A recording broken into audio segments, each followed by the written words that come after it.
मध्यप्राच्यर युद्ध विश्व गैस जोगाण प्रभावित। हरमुज प्रणाली बाधा भारत पाई बड़ चिंता। आगामी 3 रु 4 वर्ष रहिबो संकटर संभावना। मध्यप्राच्य बढ़ुवा उत्तेजनार प्रभाव एवं केवल सेठाकु सीमित रही नहीं, बरं भारत सहित समग्र विश्व यार प्रभाव अनुभव करुछि। विशेषकर एलपीजी जोगाण में गुरुतर बाधा सृष्टि होइछि। नूतन रिपोर्ट अनुसार आगामी 3 रु 4 वर्ष पर्यंत ही समस्या चली थाई पारे, जहां भारत पाई एक बड़ चैलेंज हेबो।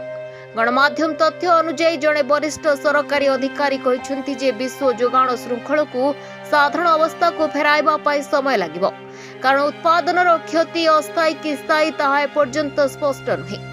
भारत बहुत अंश पश्चिम एशिया पर निर्भर करे और यह अंचल चलुवा सामरिक टणाटणी जोगाण को बड़ झटका देछि। विशेषतः हरमुज प्रणाली जहाद्वारा अधिकांश गैस परिवहन हुए सेठारे बाधा सृष्टि हेबार परिस्थिति अधिक जटिल होइछि।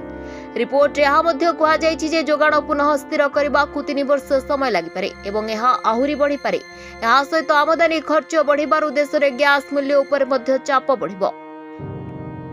भारत एलपीजी व्यवहार प्राय 60% आमदानी माध्यम पूरण हुए और पूर्व प्राय 90% जोगाण हरमुज प्रणाली दे आसुला, किंतु वर्तमान सही अंश ह्रास पाई 55% रे पहुंची। यह परिस्थिति देखाउछि जे भारत विकल्प जोगाण मार्ग खोजुछि, किंतु संपूर्ण समाधान पाई आहुरी समय लागिपारे।